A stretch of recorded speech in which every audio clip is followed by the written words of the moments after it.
If your knee hurts on the inside, the first thing most people try is rest. But inner knee pain usually isn't that simple. There are 3 completely different causes of inner knee pain. They feel similar, but the treatment is very different. And if you mix them up, recovery can stall for weeks.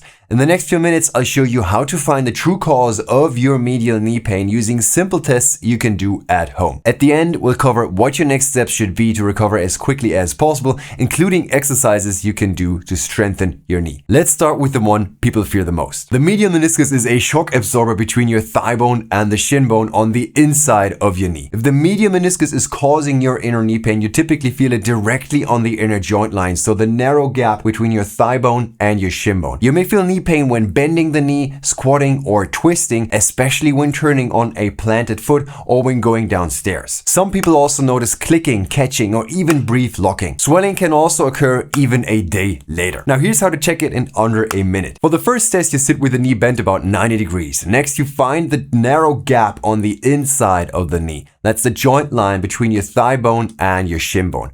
Now you press firmly alongside that line. Sharp and localized pain exactly there is a strong indicator. If the pain is clearly above or below the joint line, we may be dealing with one of the causes we talk about later. For the second test, you keep your fingers on that same spot, so on the joint line, and you slowly straighten and bend your leg. You're looking for sharp, specific pain directly underneath your fingers, a reproducible snapping or clicking that matches the discomfort, or a subtle bulge on the joint line as you straighten your leg. Many healthy knees click. It only matters if the clicking matches the pain and location. But not every inner knee pain is a meniscus problem, so let's look at something that feels similar but behaves very differently. The second potential cause of inner knee pain is an MCL strain or another problem with the MCL. Now the MCL stabilizes the knee along the inner side, and unlike meniscus issues, this usually starts with a specific moment. Maybe your knee collapsed inward during skiing, maybe a contact injury in sport, or maybe just a bad landing. The pain is typically on or above the joint line, running along the inside of the knee. The pain can be sharp and sometimes the knee feels unstable. Use these 2 tests to narrow it down. For the first test, you sit with your knees slightly bent about 30 degrees and you press along the inside of the knee from just above the joint line down towards the upper shin. If tenderness follows that vertical line, that also supports MCL irritation. For the second test, you just have to think back to when you were walking, using stairs, or doing small squats. Did the knee feel like it was opening up inward, like it was slightly unstable? Then that's another sensation that also points towards MCL rather than meniscus. The third test is a classic valgus stress test, and that's usually done by a doctor. They will place one hand on the outside of the knee and very gently push inward while the foot stays planted. And if the inward pressure reproduces pain, that's another sign pointing towards MCL issues. But there is one more cause that is often mistaken for both of these, and this one sneaks up gradually. Cause number 3 is Pes Anserine Irritation, and this type of knee pain can happen after running. The pain sits about 1.5 to 2.5 inches below the joint line, slightly towards the front of the shin, and that location difference is key. The typical pattern is a gradual onset, often after increasing running volume, aching or burning sensation that gets worse with stairs or getting up from a chair. Morning stiffness is common, and mild and soft swelling sometimes also present itself. Now here are 2 tests you can do for this issue.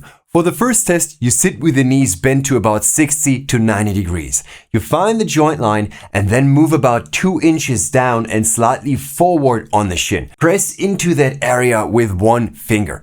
Sharp tenderness exactly there is a strong indicator. For the second test, you sit with your knees bent about 45 degrees and then you pull your heel towards yourself while resisting it with the other foot. And if that contraction reproduces the pain at the same lower spot, Pes Anserine becomes very likely. Notice how that feels different from joint line pain. Now here's a quick comparison chart. The meniscus produces pain directly on the joint line that often gets worse with deep bending and twisting. For the MCL, you'll feel pain along the inside ligament, so it can also be slightly above the joint line. It's often linked to a specific inward stress event. Now for the Pes Anserine, pain is below the joint line and had a gradual onset, often linked to a running load, an increase in running load. Now, these distinctions are subtle, but the treatment approach varies significantly. Now, let's make this practical. First, you should definitely see a doctor if you cannot fully straighten or bend the knee, if the knee repeatedly locks, gives way, or you cannot bear weight, if swelling appears quickly and significantly,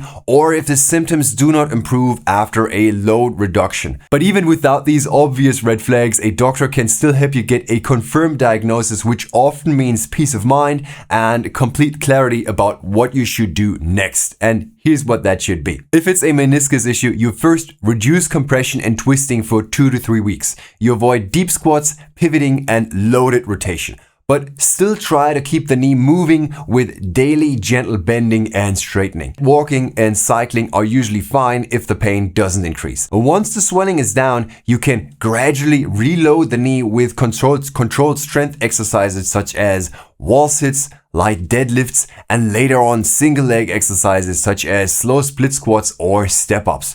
Now, quick sidebar, I'll cover the exact protocol I use to recover from a grade 4 lesion in the posterior horn of my medial meniscus in a future video. If it's not the meniscus but the MCL, your priority is reducing the inward stress on the knee while rebuilding control. Now, for the first 1 to 2 weeks, you avoid cutting, pivoting, and deep squats. Like with the meniscus, you still keep moving with pain-free range of motion and normal walking if tolerated. And then you address the drivers of valgus collapse. So you strengthen your hip abductors and external rotators with exercises such as side-lying leg raises, band walks, and clamshells. Next up, you improve single leg control using step downs and balance work, and release tightness with hip adductor stretches and ankle mobility work. And lastly, if it's Pes Anserine irritation, this one's usually a load and movement control pattern. So you first reduce the irritation that caused it, like running volume, walking hills, repetitive stair climbing, or high rep knee bending,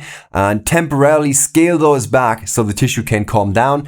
Next, you stretch and massage your hamstrings and the adductors, because less muscle tension means less friction over the irritated tissue. And then you begin gentle strengthening, like with side-lying adduction holds or hamstring bridge holds. And if the symptoms improve week to week, you're moving in the right direction. Once you understand the pattern behind your inner knee pain, you can stop guessing and start progressing. And on this channel, I take the science on knee pain and I turn it into clear and practical steps to build knees you can rely on for years to come. For example, in future videos, I show you the exact protocol I used after my meniscus injury to return to full training and what actually helps ligament healing based on research. So exercises, supplements, and more. Subscribe to this channel if that's something you'd like to see. And if you want a deeper structured roadmap, that's exactly why I wrote the Knee Reboot.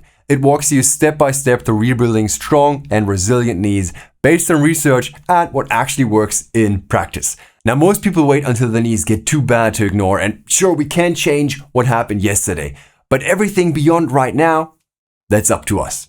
With that said, that's it for this video, and I will see you next time.